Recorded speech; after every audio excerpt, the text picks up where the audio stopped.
Hello everyone and welcome back to another video from Wake&Tech. In this video, I'm going to show you how to freeze your video on Alight Motion. So let's get started right away. First of all, open up the Alight Motion application on your device. And once you open it, you can open any of your saved projects or create a new one by clicking on the plus icon at the bottom. Once you open your desired project, you can tap on the plus icon to add a video if you haven't done so already. Once you have added your video, if you wish to freeze the video at any point in time, then just move the slider to the point where you want the video to freeze. Once you have selected the point within the slider, you can just tap on the clock icon at the left side. This will now show you the playback option. Make sure to move the slider all the way to the left and put the playing position to 0.0x. Now you will see that if you play the video will not play back anymore.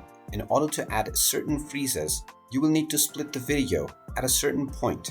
And once you split the video into two different sections, you can now click on the new section and then go back to the speed option and set the speed of this clip to 0. When you play back the video, you will see that the freeze has now been added. And there you have it. That is how easy it is to add a freeze onto your video on Alight Motion. If you find this video helpful, make sure you hit that like button and subscribe to our channel if you haven't done so already. Also ring that notification bell to never miss another update from us. Thank you for watching and I will see you again in the next video.